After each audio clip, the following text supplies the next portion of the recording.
जिनकी उम्र 51 साल, उनकी धर्मपत्नी कोमल और उनकी सपुत्री कविता, उम्र 23 साल।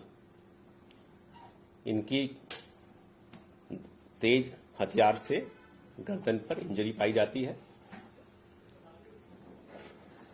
इनका पुत्र जो कंप्लेनेंट है, कॉलर है, उसके अनुसार सुबह 5:30 बजे वो मॉर्निंग वॉक के लिए जाता है और करीब 6:30 बजे जब वो वापसी आता है तो ये दृश्य देखता है, जिसके बाद ये पुलिस को सूचना प्राप्त होती है।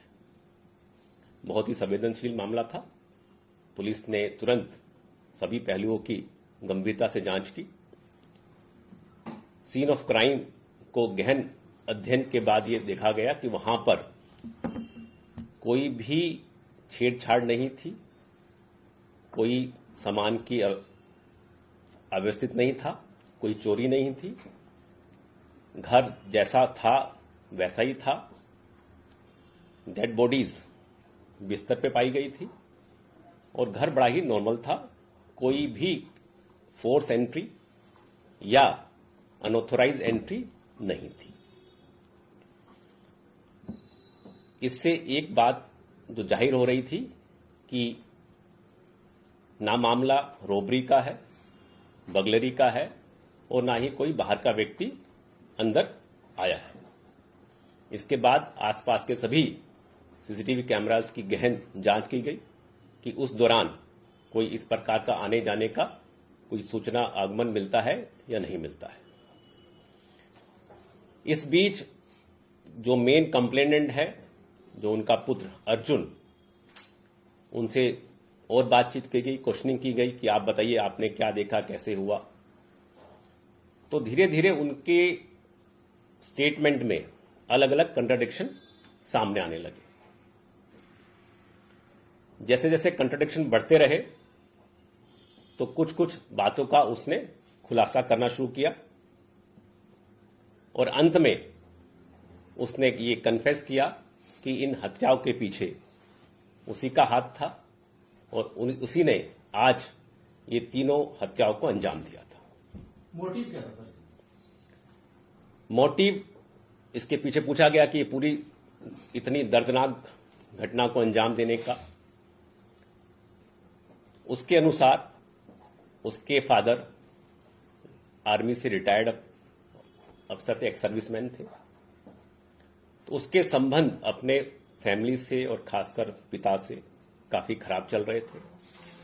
उसके पिता और फैमिली, उसको बॉक्सिंग का शौक था, पढ़ने लिखने में इतना अच्छा नहीं था, उसकी बड़ी बहन पढ़ने में ज्यादा अच्छी थी, तो इसके लेके वो हमेशा एक स्टेप मदरली ट्रीटमेंट महसूस करता था पूरे फैमिली से कि मुझे सपोर्ट नहीं करते और साथ ही साथ मुझे हर बात पे टोकते हैं और मारते पीटते भी थे। उसका कहना था मेरे पिता मेरे को मारते भी थे और कुछ दिन पहले कुछ बाहर के आदमियों के सामने भी उसकी बेइज्जती की गई थी, तो उसको बड़ा ह्यूमिलिएशन फील होता था कि मेरे पेरेंट्स अब मैं इतना बड़ा हो गया हूं, सेकेंड ईयर में पढ़ रहा हूं, तो हमेशा उसको एक बुरा लगता था।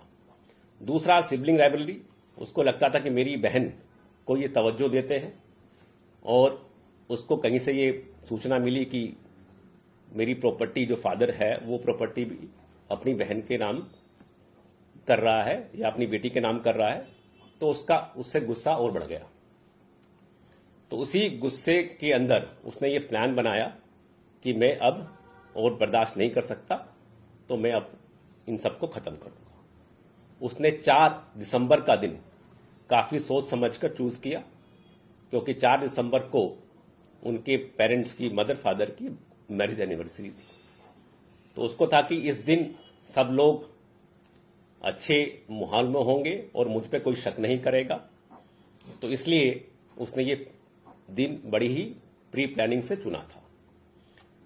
हत्या करने के लिए उसने जो कि फादर आर्मी में थे तो उनके पास एक आर्मी नाइफ था जिसको उसने इस्तेमाल किया और बड़े ही तरीके से उसने एलिबाई क्रिएट की कि मैं 5:30 बजे रूटीन में वॉक पे जाता हूं, तो मैं वॉक पे जाऊंगा और वापसी में आके ये सब चीजें बताऊंगा कि जब मैं गया तो सब ठीक था, जब मैं आया तो मैंने ये देखा, क्योंकि घर वो ताला लगा के बाहर से वही गया था और उसी ने ही आके ताला खोला था। तो हमें और बहुत सारे एविडेंसेस मिले हैं जिससे बिल्कुल इरिफ्यूटेबल हमारे पास पीस ऑफ एविडेंसेस है जो प्रूव करता है कि ये हत्या उसके पुत्र अर्जुन ने की है। उसकी अपनी हाथ पर भी डिफेंसिव मार्क्स हैं जो बताता है कि चाकू चलाने के दौरान उसको भी कुछ माइनर इंजरी आई थी। सर अर्जुन जो था वो क्या था?